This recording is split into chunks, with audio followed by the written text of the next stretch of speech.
ay tawagan ko siya, si Jesus, kung kailan kailangan siya. Palagi naroon at karamay siya, si Jesus, kapag hindi ko na makaya, sa Kanya lang ako aasa.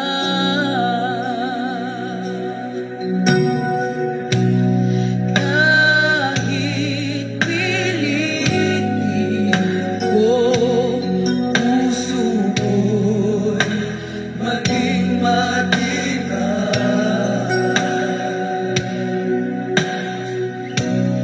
ang kabiguan ay dumarating sa aming buhay. Kung ako'y naroon na at nagdurusa, ang aking gagawin ay tawagan ko siya, si Jesus, kung kailan kailangan siya. Palaging naroon at karamay siya, si Jesus, kapag hindi ko na makaya, sa Kanya lang ako aasa. Si Jesus, kung kailan kailangan siya, siya'y palaging nariyan, naroon at karamay. Si Jesus, kapag hindi ko na makaya, sa Kanya lang ako aasa.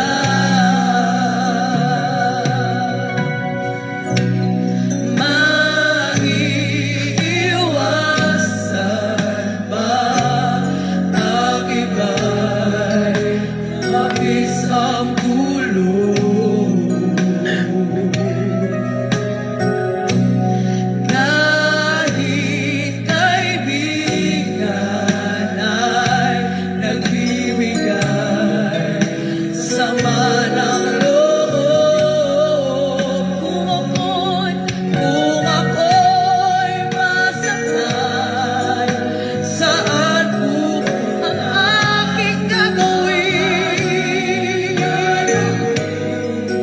Ay tawagan ko siya, si Jesus, kung kailan kailangan siya.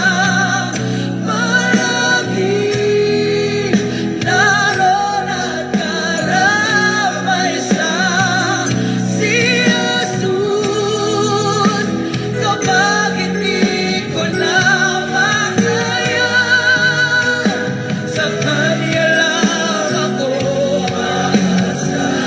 Si Jesus, Purihin ang pangalan ng ating Panginoong Hesukristo. Mga kaibigan at mga kapatid, isang mapagpalang umaga muli sa inyong lahat sa pangalan po ng ating Panginoon. Sa awiting ito na inyo pong napapakinggan ay muli pong sumasahimpapawid ang programang Si Jesus ang Buhay na Pag-asa. Ngayon po ay araw ng Huwebes. Salamat po sa Diyos sa biyaya niya, sa kalakasan, sa panibagong umaga at buhay, pag-iingat at lahat ng mga pagpapala na pinagkakaloob ng Panginoon sa ating mga buhay o kahit paman mga pagsubok pa ang ating nararanasan. Nananatili po ang katapatan at kabutihan ng Diyos sa bawat isa sa atin. Muli ito po ang inyong lingkod, Pastor Randy Rosare ng United Pentecostal Church Bulan, na bumabati po sa inyo sa pangalan ng Panginoon at nag-aanyaya na sa loob po ng isang oras ay muli po tayo magsama-sama sa isang banal at makabuluhang pag-aaral ng mga salita ng Diyos. Purihin ang pangalan ng ating Panginoon. Welcome to our program, Si Jesus ang Buhay na Pag-asa.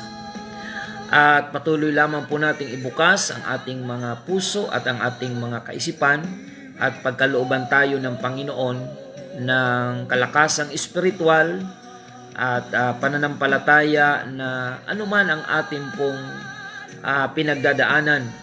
Ang pangako ng Panginoon ay manatili sa ating mga puso na hindi niya tayo iiwan ni pababayaan man. So sa lahat po ng ating mga kababayan dito po sa Bayan ng Bulan, good morning po sa inyong lahat. At ganoon din sa ating mga viewers online. Saan man po kayo naroon, sumainyo po ang kapayapaan ng ating pong Panginoon. At tayo po ay patuloy na sama-samang maglingkod sa Diyos para sa kapakinabangan ng ating pong mga kaluluwa. To God be all the glory. At salamat po sa ating Panginoon mga kapatid. Meron tayong bagong bubuksan na Bible study bukas, araw ng Biyernes, alas 3 ng hapon. Diyan po sa ating mga tagapakinig. Bunga po ito ng radio program. Diyan po sa boundary ng barangay Kabugaan or San Isidro ba ang tawag dyan? At sa kayong Padre Diaz. Batiin po natin sina Nanay Olivia Guban at ang kanyang buong family at ganoon din ang mga kapitbahay dyan. Ini-invite po namin kayo bukas sa isang oras na Bible study dyan sa isang maliit na community sa lugar po ng boundary ng Padre Diaz at San Isidro. Sa pag-aaral po ng salita ng Diyos ay marami po tayong matututunan, mapapakinggan na marahil hindi pa natin napakinggan dito po sa radyo. At salamat po sa Panginoon at natuklasan po natin na matagal na pala sila dyan na sumusubaybay sa programa natin sa radyo. Bagamat first time ko lamang pong makarating dyan personal sa lugar na yan. Salamat po sa tulong ng Panginoon. Ang ganitong programa, ang mga lugar na hindi pa po namin nararating personally, ay una na pong nararating ng salita ng ating Panginoon. Sa Diyos lamang po ang papuri mga kapatid. At batiin natin ang 5 newly baptized dyan po sa lugar ng Barangay Aguinaldo. Last Friday ay may 5 tayong binautismuhan dyan. Kaya patuloy po lumalago yung ating outreach dyan po sa Barangay Aguinaldo, Bulan, na hindi magtatagal ay magiging isang local church na patuloy pong lalago upang marami pa ang mga taong mailapit natin sa ating Panginoon. Praise the Lord at patuloy po ang ating programa. At sa lahat ng mga kapatiran sa United Pentecostal Church Bulan, patuloy po kayong pagpalain ng Panginoon. Binabati natin ang 3 congregation na ating pinangangasiwaan sa biyaya at habag ng ating Panginoon. Good morning sa ating mga kapatiran dyan sa congregation ng UPC Magsaysay. Pagpalain kayo ng Panginoon. Ang ating pagsamba dyan ay Saturday morning, alas 6:30 ng umaga. At sa hapon ay meron pong youth fellowship. Ayan, dyan po sa Magsaysay sa darating na Sabado. Kaya paghandaan nyo po yan mga young people headed by Brother Angelo Cabiles, ang ating youth president. At sa teens ay si Brother Dave Pitonghera. Pagpalain po kayo ng Panginoon mga kabataan. At patuloy na maging aktibo po tayo sa paglilingkod sa Diyos. At ganun din ang ating congregation dyan sa UPC Santa Remedios. Ang ating pagsamba dyan ay Linggo, alas 7 ng umaga. Pagpalain po ng Panginoon ang mga naging bisita last Sunday. At nawa ay patuloy po kayong mapagpala at makabalik sa pagdalo sa gawain. At ganun din ang ating congregation dito po sa UPC Iquirino, Bulan. Pagpalain kayo ng Panginoon. Kung saan ang ating pagsamba dito ay Sabado alas 8 ng umaga. At salamat po sa mga improvement ng ating church building na ngayon po ay nakasalang yung ating project na pagpapatiles ng flooring ng ating pinalaking church building. So sa Diyos lamang po ang papuri, kaluwalhatian. So we are living by faith, mga kapatid. Ang ministering ito ay living by faith. Wala tayong mga kung sino-sinong padrino or supporters, mga kapatid, from other country. Only the provision from the Lord. Yun po yung ating paraan to survive, mga kapatid, at patuloy na lumago ang gawain ng Panginoon. Kaya doon po sa mga nagpapadala ng mga request financially, pasensya na po kayo at hindi po ganon yung ating programa. This program is purely spiritual program. So, meron naman pong mga agencies ng government na nakadesign to help you financially. Pero yung mga prayer request nyo, mga kapatid, pinagpipray po natin yan dahil yun lamang po ang ating maitutulong, mga kapatid, sa ating mga kababayan to pray for your family or any problem na specifically ay nire-request nyo sa panalangin. Yun lamang po ang ating maitutulong, panalangin sa Panginoon. And we believe in the power of prayer, united prayer, lalo na, mga kapatid. Pero pagdating po doon sa mga nagpapadala ng request, asking for financial help, mga kapatid, hindi po namin ito magagampanan. Yes, tumutulong po tayo in our small capacity, pero hindi po talaga ganun ang program po natin. Ang programang ito ay public service sa spiritual side ng buhay ng tao. Hindi po kami mga politiko na may mga budget para ipamudmud sa mga tao. But we can still help, mga kapatid, our kababayan through our united prayer sa inyong mga pangangailangan. So yan po, mga kapatid, ang konting paglinaw dahil habang dumadami po yung viewers natin, may mga natatanggap po tayo ng mga request asking for financial help, mga kapatid. So hindi po natin magagampanan yan dahil ang ministering ito ay itinatawid lang po natin. Yung radio program natin, itinatawid lang natin yan, tulong-tulong. Wala po tayong mga sponsor, mga kapatid, na kung sino-sino, maliban sa pagtutulungan ng mga magkakapatiran sa loob ng UPC Bulan Church. At hindi natin namalayan na 24 years na po ang ating programa sa radio na napapakinggan dito po sa Bayan ng Bulan.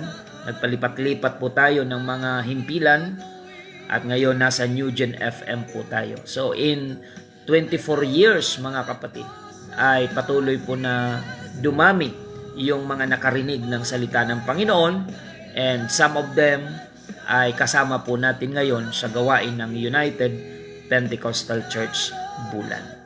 So purihin ang Diyos, mga kapatid. Patuloy tayo sa ating programa. At sa lahat ng ating mga viewers online, thank you for always watching our early morning program. Hindi madali gumising ng maaga para lang sadyain na pakinggan ang programang ito. Pero maliban sa mga taong ang puso ay makinig ng salita ng Diyos, mga kapatid, ay ito'y kagalakan sa ating mga buhay na tuwing umaga ay makapakinig tayo ng salita ng Panginoon. Good morning kay Sister Rose Bordeo, Sister Nancy Dangla, Mamay Eden Manata Nabwa, Sister Yuli Albao, Sister Marilyn Ayok, Sister Beth Regala, Sister Lita Sultan, Sister Elena Murata Burabo. Batiin na rin natin dyan sa Ibonifacio si Tatay Eli and Danay Nora and Brother Adam. Pagpalain kayo ng Panginoon. Maging si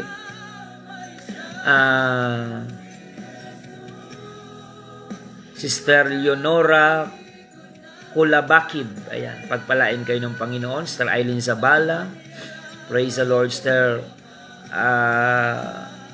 Benita Azarcon, thank you for watching. Sister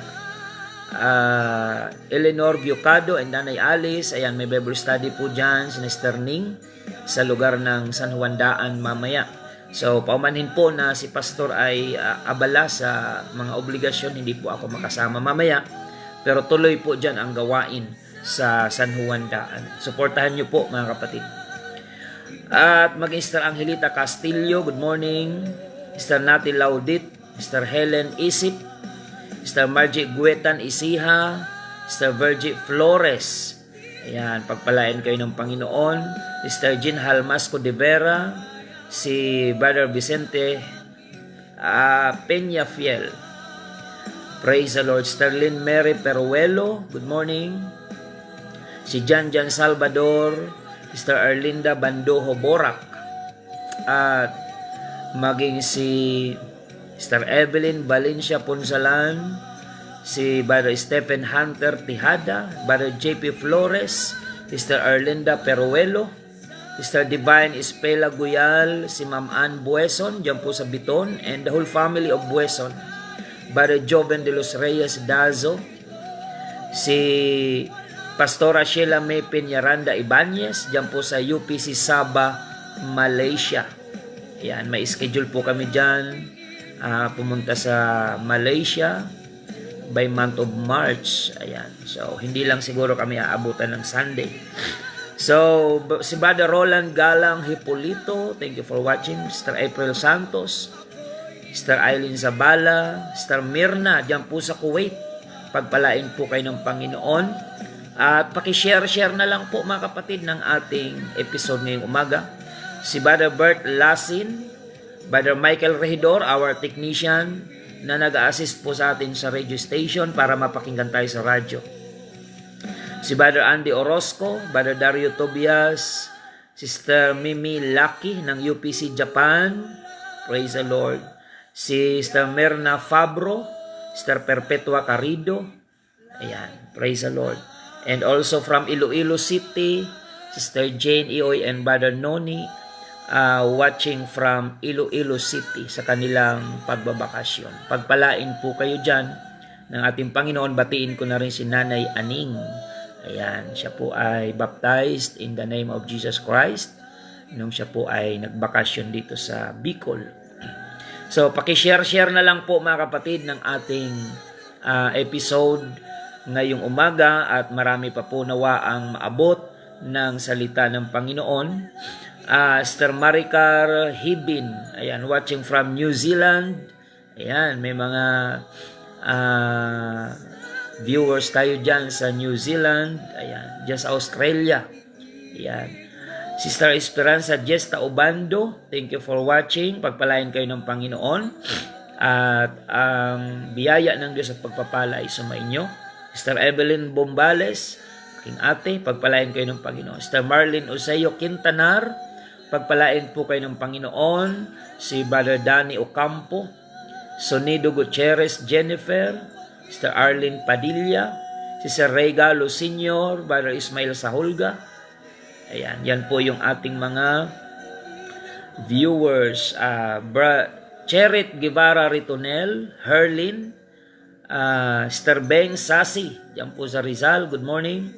And Brother Jason Balding Senior, pagpalain kayo ng Panginoon. So hanggang dyan lang po muna yung ating pagbati mga kapatid. At thank you for sharing the Word of God. And Brother Limuel Hermosilla and Sister Rica, pagpalain kayo ng Panginoon. Sister Sara Galios, Sister Laura Gumban and family.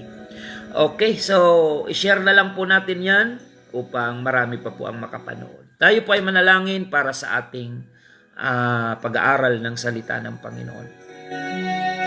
Dakilang Diyos, ngayong umaga kami po ay muling nagpapasalamat sa dakilang mong biyaya at pagpapala na ipinagkakalob sa amin kasama ng aming mga viewers online sa Facebook Live at maging ang aming mga listeners on air sa radio. Panginoon, sa biyaya at pagpapala, ang programang ito ay nagpapatuloy upang dalhin ang mabuting balita ng kaligtasan sa buhay ng aming mga kababayan saan man sila naroroon.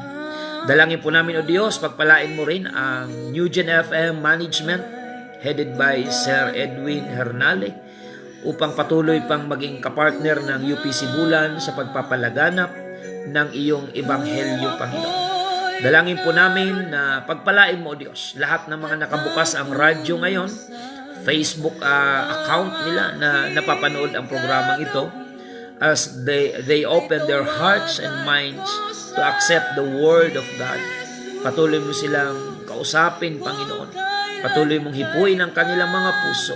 Madama nila ang iyong pag-akay sa kanila mula sa kahinaan patungo sa kalakasan, mula sa kadiliman patungo sa iyong kaliwanagan, mula sa masamang kaisipan patungo sa iyong katuwiran, Panginoon. At dalangin po namin, O Diyos, na magpagaling ka ng mga may taglay na karamdaman na ngayon marahil ay nakasubaybay sa programang ito na nananalig at nananampalataya sa iyo. We pray for the complete healing para kay Brother Charles Pitonghera habang siya ay nasa ospital. Paghimalaan mo siya, Panginoon, sa kanyang taglay na karamdaman. Sa pangalan mo, Panginoong Jesus, may kagalingan.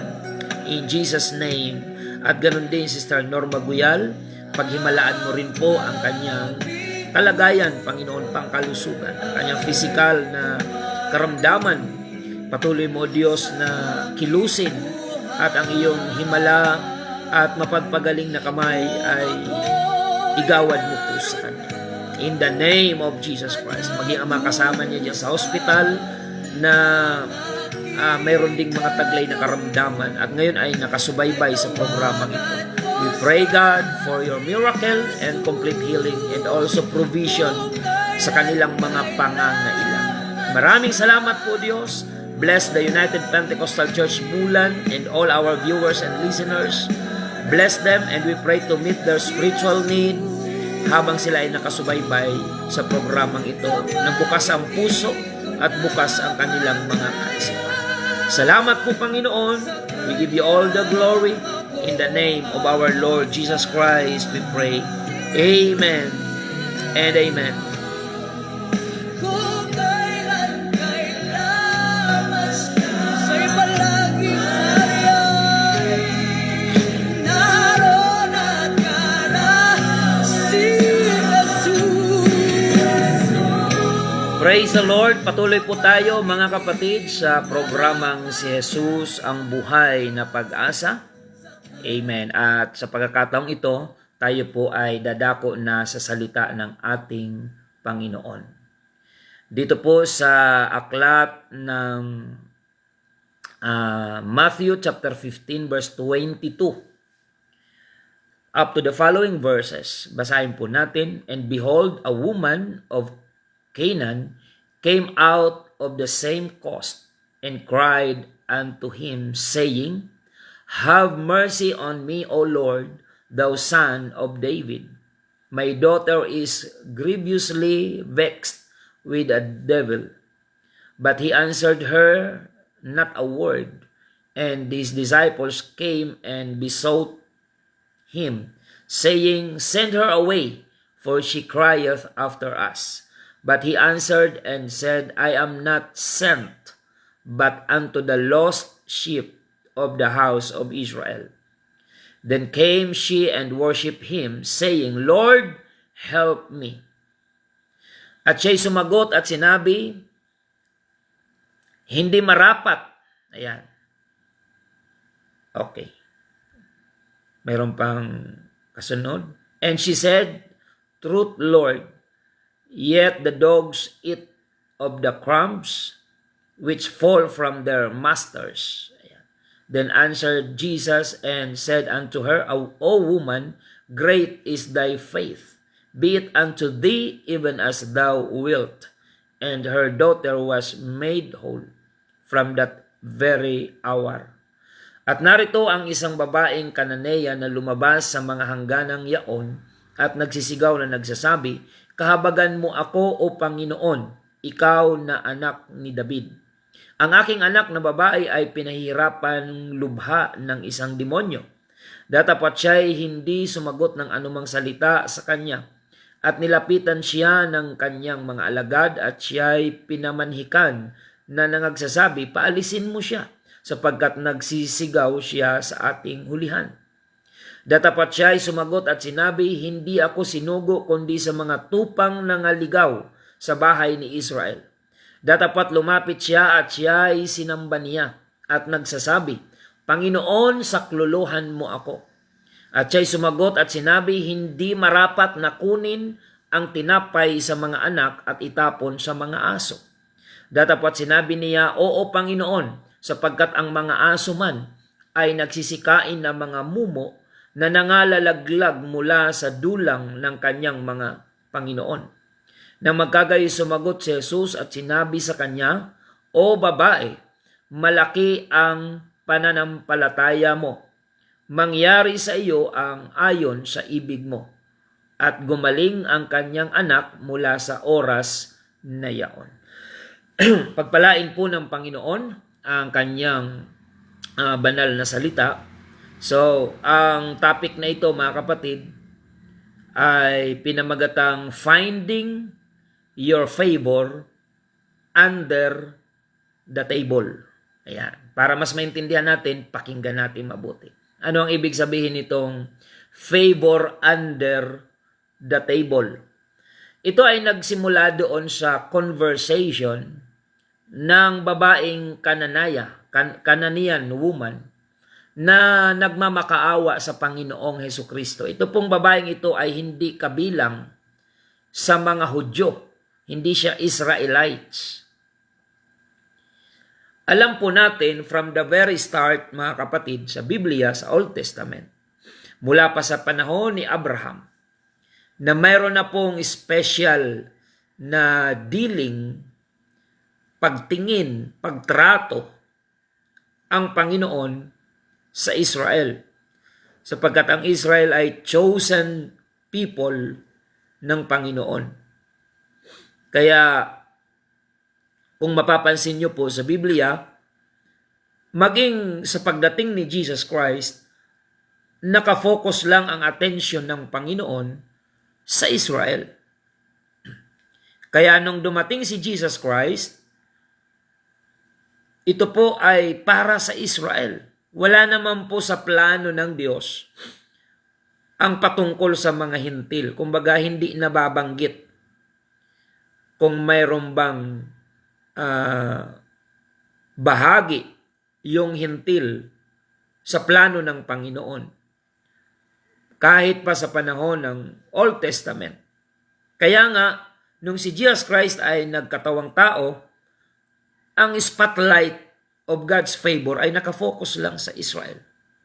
Walang ibang pinag-uusapan patungkol sa plano ng kaligtasan, kundi ang Israel lamang. It so happened that this woman, mga kapatid, came to Jesus Christ begging for help. Sapagkat ang kanyang anak na babae ay inaalihan, pinahihirapan ng masamang espiritu o ng demonyo. Yung kanilang conversation, mga kapatid, nagmamakaawa siya sa Panginoon, pero hindi siya pinansin ng Panginoon. Bakit po? Sapagkat hindi nga para sa hintil.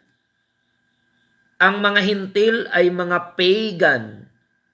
Samantalang ang focus lamang ng Panginoon when He came to this world is to redeem His people, ang Israel.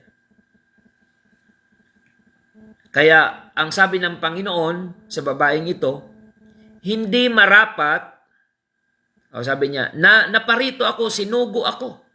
Yung kanyang pagkakatawang tao, tinawag yun na anak, yun po yung sinugo, mga kapatid. Ang sabi niya, sinugo ako sa bahay o para lang sa mga sambahayan ng Israel. Ibig sabihin, kahit anong pagmamakaawa ng babaeng ito, hindi siya kasama sa plano, mga kapatid. Hindi siya kasama sa dahilan kung bakit pumarito ang Panginoon. Kaya kahit anong pagmamakaawa niya, ang sagot sa kanya ng Panginoon, Hindi ako naparito para sa mga hintil, kundi para sa Israel. Hindi marapat na kunin ang pagkain ng anak at ibigay sa mga aso. Parang napakasakit naman po nito, mga kapatid, na tinanggihan ka na nga, tinawag ka pa ni Jesus Christ na aso. Alam nyo, test of humility ito eh. Test of humbleness. Pag lumalapit po tayo sa Panginoon, alisin natin ang kayabangan. Huwag nating isipin kung sino tayo, na para bang pasiga-siga tayo o nagpapa-importante tayo sa Panginoon. Mga kapatid, sa mata ng Diyos, tayo ay mga walang kwenta. Subalit dahil minahal niya tayo, nagkaroon tayo ng value because of God's love. Amen. At paano po ito nangyari, mga kapatid? Ang babaeng ito ay nagmamakaawa, may pangangailangan siya na ang kanyang anak ay mapagaling dahil alam niyang si Jesus Christ ay makapangyarihan. Mga kapatid, bumubuhay ng patay, nagpapagaling, gumagawa ng mga miracle. Amen. Kaya hopeless na po itong babaeng ito. Wala na siyang ibang pwedeng lapitan except the Lord Jesus Christ. But the problem is, ang focus nga po ng Panginoon when He came to this world is not for the Gentile, but for the Israelites. Hindi tayo priority. Pero tingnan natin kung paano nagpakumbaba ang babaeng ito. Sa Matthew chapter 15 verse 24, datapwat siya'y sumagot at sinabi, hindi ako sinugo kundi sa mga tupang nangaligaw sa bahay ni Israel. Datapwat lumapit siya at siya'y sinamba niya. Ayan, tinanggihan na siya. Pero anong ginawa ng babae? Sinamba niya ang Panginoon. Mga kababayan, mga kapatid, kaya ba natin itong gawin? Na kahit hindi ka pa tinutugon ng Diyos sa iyong panalangin, ay nagagawa mo nang siya'y pasalamatan, magpatira pa at siya'y sambahin. Ito yung example na ginawa ng babaeng ito na dapat nating tularan when we come to the presence of the Lord. Hindi parang feeling entitled, kundi meron tayong spirit of humility, humbleness, mga kapatid. At alisin natin yung pride. Ano ang patunay na ang babaeng ito, pati pride niya ay kanyang nilunok? Sa Matthew chapter 15 verse 26, at siya'y sumagot at sinabi, hindi marapat na kunin ang tinapay sa mga anak, Israel yon na tinutukoy niya ng mga anak, at itapon sa mga aso. Alam niyo ba kung sino ang aso na tinutukoy ni Jesus Christ? Yung kausap niyang hintil na babae. Minsan mapapaisip ka, okay lang ba itong pag-uugali ni Jesus Christ doon sa babaeng ito? Huwag tayong magkamali na pag-isipan ang Panginoon na siya ay may masamang pag-uugali. Sapagkat yun talaga ang totoo. Ang tingin ng Diyos sa mga hintil, dahil ang mga hintil ay mga pagano, ay mga aso sa harapan ng Panginoon. Pag sinabing pagan, they worship idols. Kaya sa Bible, mula sa Old Testament, hate na hate ng Diyos yung idol worship. Kasi yun ay gawain ng mga Gentile, mga hintil, mga pagan, mga kapatid. Kaya nga, ayon sa pag-aaral, pinaalis ng Diyos si Abraham sa kanyang mga kamag-anakan sapagkat ang mga kapamilya ni Abraham ay manlililok na mga rebulto, which is yun ay kinasusuklaman ng Panginoon. That's why when Abraham called by God, God commanded Abraham to depart from his relatives sapagkat ang impluensya ng idolatry ay naroon sa pamilya ni Abraham, mga kapatid. Kaya pinaalis ng Panginoon si Abraham sa kanyang mga kamag-anak upang ang kikilalanin lang ni Abraham at ng kanyang buong lahi, at iyan ay ang Israel, ay walang iba kundi ang Diyos na tunay, the God of Abraham, Isaac, and Jacob, na sa Old Testament ay tinawag na Father, Creator, pero nung siya'y nagkatawang tao, walang iba kundi si Jesus Christ. Sapagkat si Jesus at ang Ama, ayon sa kanya mismo, Juan 10:30, ay iisa. Purihin ang Panginoon. So, nagpupumilit po sa pagmamakaawa ang babae. Ang sabi niya, Panginoon, saklolohan mo ako.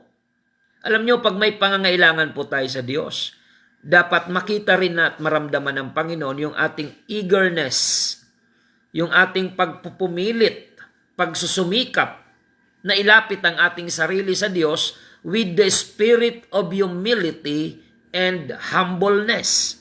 Nilunok niya yung kanyang pride, mga kapatid. Kaya pag tayo nananalangin, lunukin natin ang ating pride, magpakumbaba tayo sa Panginoon. Surrender your pride to the Lord. Because pride goeth before destruction. Wala pang napahamak na hindi muna nagmataas. Lahat ng bumagsak ay galing sa taas. At anong prinsipyo ng Biblia?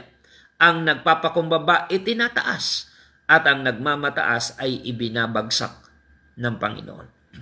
So ang pinaka-test dito sa humility ng babae ay nung sinabihan siya ng Panginoon habang siya ay humihingi ng saklolo.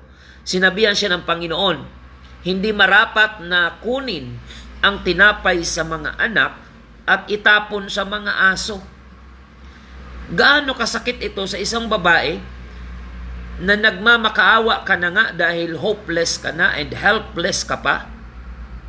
Pero yung narinig mo sa halip na encouragement ay sinampal ka ng katotohanan na ikaw ay kabilang sa aso. Hindi niya marapat kunin ang pagkain ng anak at ibigay, itapon sa aso. Pero ano ang sagot ng babaeng ito? Verse 27, datapwat sinabi niya, Oo, Panginoon, sapagkat ang mga aso man ay nagsisikain ng mga mumo na nangalalaglag mula sa dulang ng kanilang mga Panginoon. No, di ba tayo, pag kumakain tayo, mga kapatid, pag nahulog na sa mesa, hindi na yun atin. Kaya nga, yung mga aso, nasa ilalim yan ng mesa. Traditionally, mga kapatid, sa mga baryo, mga kapatid, na magkakahalo yung mga alagang aso, at kasi noon hindi pa uso yung dog food, mga kapatid. Ang talagang traditional na pagkain ng aso, hindi kagaya ngayon na pinagsasaingan na ng special at meron pang mga dog food yung mga alagang aso. Traditionally kasi talaga, ang pagkain lamang ng aso ay ang tira-tira at yung mga nalalaglag sa dulang ng kanyang amo. Yun talaga yung traditional, kaya nga nabanggit sa Bible. Sabi ng babae, Oo, Panginoon, bagamat kami aso, aso na kung aso, baga tinanggap niya yung masakit na katotohanan. Ang mga aso man, Panginoon, ay kumakain din naman ng mga pagkaing nalalaglag sa hapagkainan ng kanyang amo.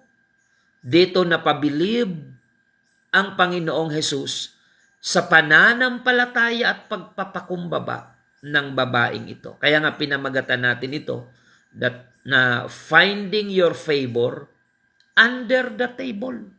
Hindi ito under the table na illegal transaction kasi sa mga government agencies, offices. Pag sinabi po yung term na under the table, lagay. Corruption yan, mga kapatid. At ngayon, ang ating bansa ay hindi makabangon-bangon sa issue ng corruption dahil yung nagpapaimbestiga sa corruption, involved sa corruption. Paano malilinis ang putik kung ikaw ay nasa putikan din, mga kapatid?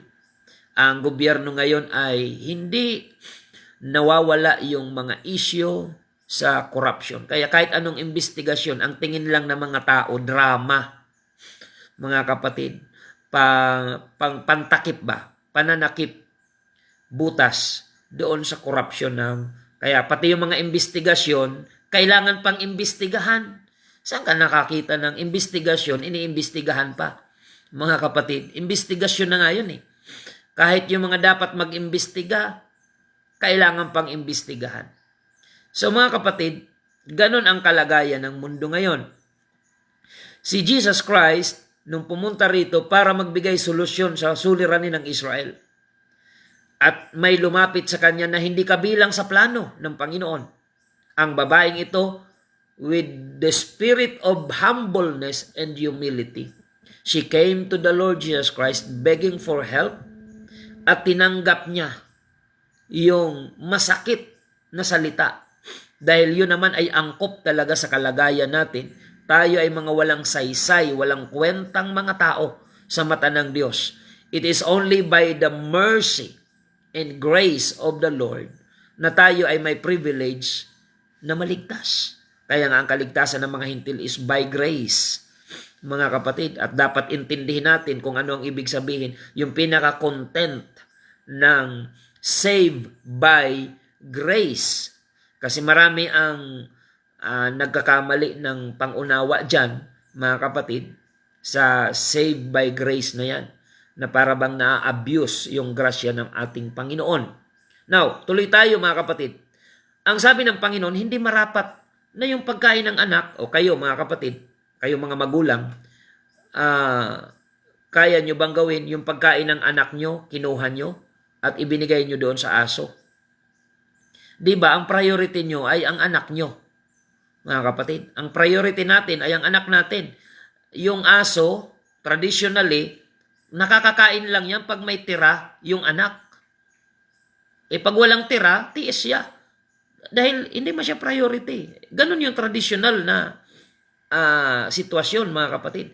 Unlike ngayon, na yung mga aso, mas mahal pa ang pagkain kaysa tao, mas mahal pa ang vitamins at gamot ng aso kaysa sa tao. Nababaliktad na, mga kapatid. Yung hayop ay naging mas mahalaga na kaysa tao. At yung tao ay parang, kasi marami ding tao nagpapakahayop ang ugali, kaya parang nagkakabaliktad na halos, mga kapatid. Now, sabi ng babaeng ito, Panginoon, kahit ang mga aso man, ito yung expression yan, yung pagpapakumbaba, kahit ang mga aso man, hindi siya nag-react negatively, nagpakumbaba lang siya. Kaya kapag lumalapit tayo sa Panginoon, at marunong tayo magpakumbaba, makukuha natin yung favor ng Panginoon under the table of humility and humbleness. Mga kapatid, purihin ang pangalan ng ating Panginoon. So, nakuha ng babaeng ito yung pansin ng Panginoon by expressing her humility and faith. Amen. Verse 27, datapat sinabi niya, Oo, Panginoon, sapagkat ang mga aso man ay nagsisikain ng mga mumo na nangalalaglag mula sa dulang ng kanilang mga Panginoon. Ano ang tugon ng Panginoon sa kanya? Verse 28, nang magkagayo sumagot si Jesus at sinabi sa kanya, O babae, malaki ang pananampalataya mo. Mangyari sa iyo ayon sa ibig mo. At gumaling ang kanyang anak mula sa oras na yaon. Ayon, mga kapatid. Ang Diyos, kapag lumalapit tayo sa Kanya, pakumbaba tayo. Sapagkat galit ang Diyos sa pagmamataas. Sa katunayan, diyan napahamak si Lucifer. Si Lucifer, ang daming talent. Ang daming mga good qualities sana ni Lucifer. Pero ang nakasira kay Lucifer, pride. Kaya tama ang Biblia, pride goeth before destruction. Pero yung nagpapakumbaba ay tinataas ng ating Panginoon. Amen. Wala pong namamatay dahil sa pagpapakumbaba. Wala pa akong narinig na ang kinamatay ay dahil sa pagpapakumbaba. Pero marami na akong narinig at nabalitaan na buhay pa sana ngayon pero maagang namatay dahil sa pagmamataas. Yan po ay hindi natin matututulan ng katotohanan. Wala pong namatay dahil nagpakumbaba. Kaya wag tayong matakot magpakumbaba sapagkat diyan ka lalo ibibless at itataas ng ating Panginoon. Purihin ang Diyos, mga kapatid. Let's find our favor from the Lord under the table of humbleness, submission, and humility. Pakumbaba tayo sa Panginoon. Kahit na may pinag-aralan ka, kahit marami kang medalya, diploma, hindi yan sapat na dahilan para magmataas ka. Dahil sa mata ng Diyos, anumang diploma, medalya mayroon tayo. Pagdating sa secular, ano ang sabi ng Panginoon?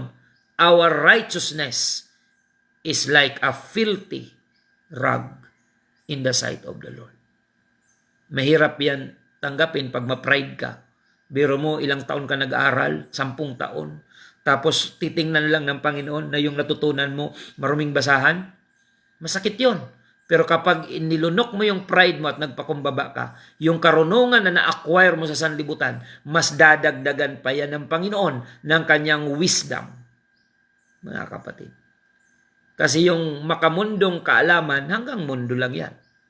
Pero kung nais mo ng pinakamataas na karunungan, hanapin mo ang wisdom galing sa Panginoon. Kaya yung pag-aaral ng salita ng Diyos, hindi po ito pagsasayang ng panahon. Sa katunayan, ito'y investment that will benefit your soul. So mga kapatid, mula sa araw na yaon, nagkaroon ng bahagi ang mga hintil sa grasya ng Panginoon.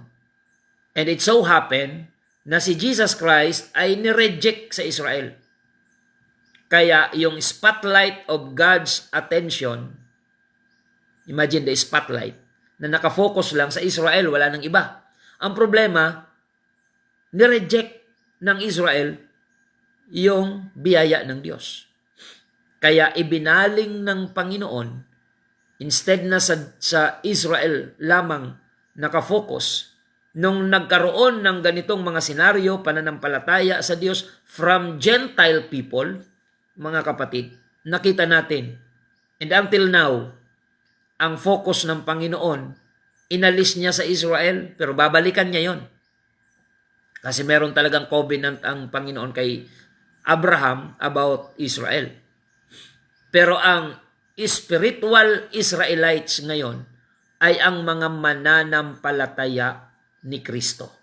Na dati tayo mga Gentile, tinuring tayong aso sa harapan ng Diyos sapagkat mga pagano tayo before.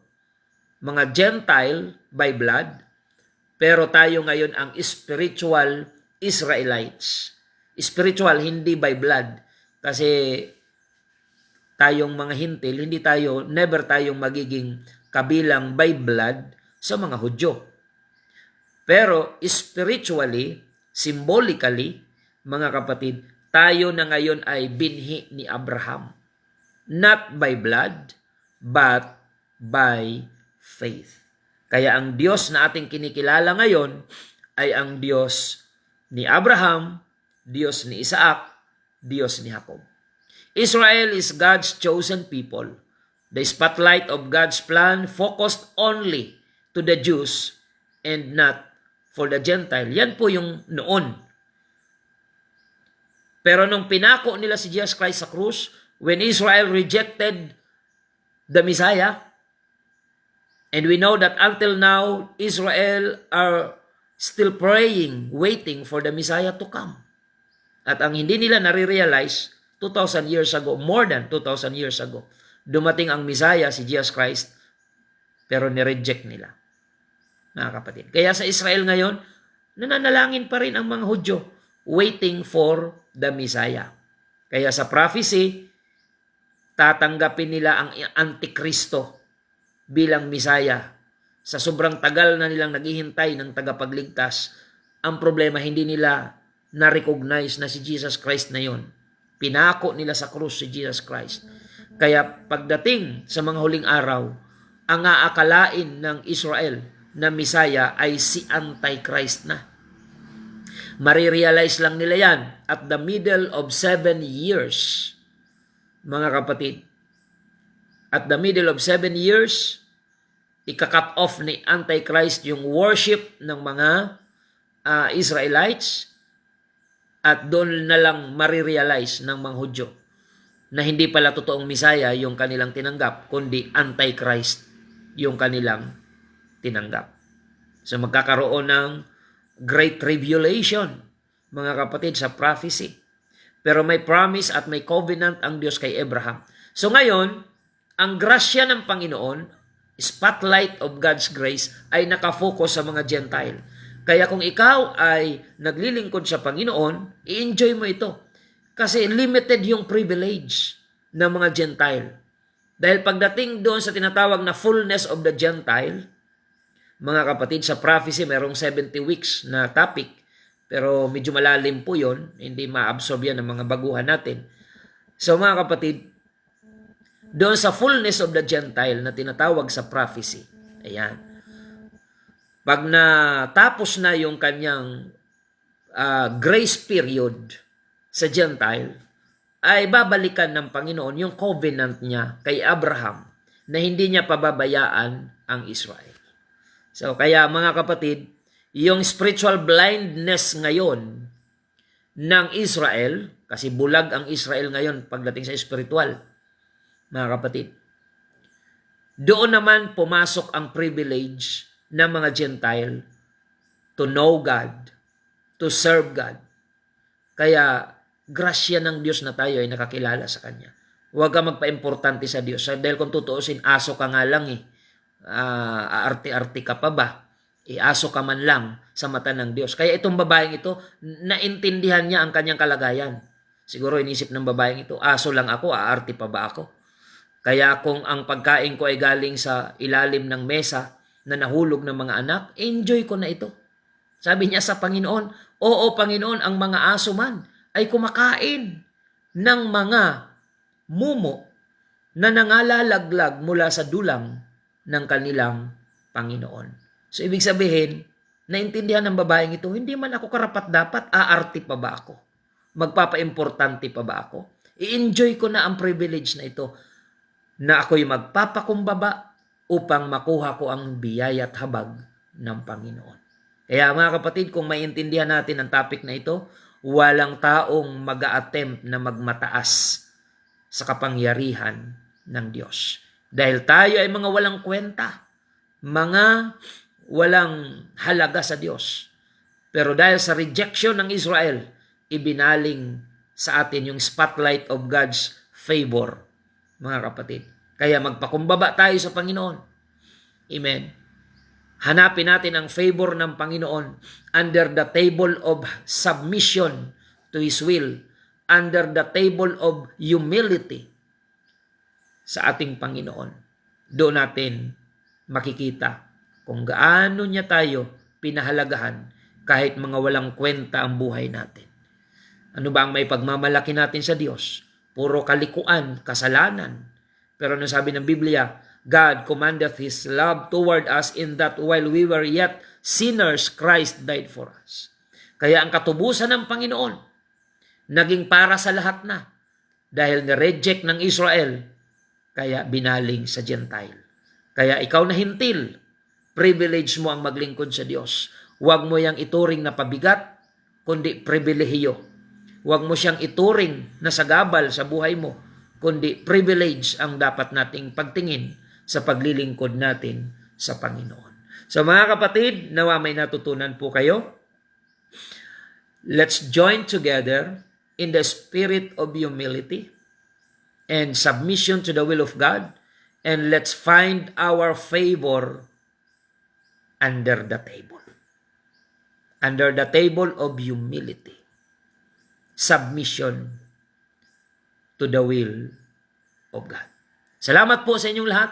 Pagpalain kayo ng Panginoon at tayo po ay mananalangin mga kapatid sa ating pansamantalang pagtatapos. Purihin ang Diyos mga kapatid at nawa ay pakinabangan po natin ang salita ng Diyos na ating narinig ngayong umaga. Mag-udyok ito sa atin na magpakumbaba sapagkat tayo ay kinahabagan lamang ng Panginoon. Tayo po ay mag-pray. Panginoong Jesus, maraming salamat na ipinaunawa mo sa aming mga kababayan at sa aming lahat ang kalagayan namin sa iyong harapan. Kami dati mga walang saysay ang buhay na iyong nilingap lang, kinahabagan, pinatawad, pinagpala. Ngunit sa iyong paningin, Kagaya ng babaeng ito na lumapit sa iyo na hintin, tinuring mong aso. Ngunit nung makita mo ang pagpapakumbaba ng babaeng ito, ay nakuha ang iyong pansin. At ito ay aming reference maging sa panahon ngayon na ang sino mang nagpapakumbaba sa iyong harapan ay hindi mo kailanman itatakwil. Kaya Panginoon, dalangin po namin ang paksang ito nawa ay maging powerful ang impact sa aming mga taga-subaybay online and on air. In terms of humility and humbleness, obedience and submission to your will, nawa ay tularan namin ang babaeng ito na Kananian, na bagamat halos ipagtabuyan siya ng mga alagad, ngunit nagpumilit siya na may pagpapakumbaba, na kahit ano pa ang itawag sa kanya, tinanggap niya na may pagpapasakop, sapagkat kailangan kanya sa kanyang buhay. Panginoon, kailangan ka namin sa aming buhay. Tulungan mo po ang aming mga kababayan na una, bago humingi ng mga pabor materially, ang una naming hingiin ay ang spiritual favor mula sa iyo. Patawarin mo kami sa aming mga pagkakasala, pagkukulang sa iyong harapan, for us to enjoy the privilege mula sa iyong trono ng biyaya, Panginoon, ay madama namin ang iyong habag, pagpapatawad at pagliligtas. Maraming salamat, Panginoon. Bless our viewers online. Talk to their hearts, O God. Speak to their mind. Patuloy mong kausapin ang kanilang isipan at ang kanilang puso. At ito ay humantong sa pagpapasya to surrender their lives completely to your will. Na sasabihin nila, from now on, Lord, not my will but your will be done. Salamat, Panginoon. Bless our kababayan na ngayon ay alam naming kinakausap mo ang kanilang mga puso. In the name of Jesus Christ, we pray. Thank you, Lord. Amen and amen. Mga kapatid, bago po tayo magtapos, inanyayahan po namin kayo sa ating mga pagsamba sa Panginoon. Ang ating tatlong congregation, pwede nyo pong pagpilian, depende kung saan po kayo malapit at sa inyong available time. Sabado, ang ating pagsamba dyan sa congregation ng UPC Magsaysay Bulan, alas 6:30 ng umaga. At dito naman po sa UPC Ikirino Bulan, ang ating pagsamba ay Sabado, alas 8 ng umaga. At pagdating ng Linggo, mga kapatid, ang ating pagsamba ay dyan po sa UPC Santa Remedios Bulan, alas 7 ng umaga. So yan po ang ating mga schedule ng gawain. Sa mga viewers natin, paki-share na lang po ng ating pong episode ngayong umaga, at maganda po ang matututunan natin sa paksang ito. Lalo na pagdating sa usapin ng pagpapasakop sa Diyos at pagpapakumbaba sa kanyang banal na kalooban at katuwiran. Salamat po sa inyong lahat. Habang pinapasa nyo ito sa mga Facebook friends ninyo, mga kapatid, i-enjoy natin ang pribilehiyong paglingkuran ng Panginoon. Muli, ito pa nyo lingkod, Pastor Randy Rosare ng United Pentecostal Church Bulan, na nagpapasalamat sa inyong pagsubaybay, at lagi nating tandaan na tanging si Jesus lamang po ang ating buhay na pag-asa. Ay tawa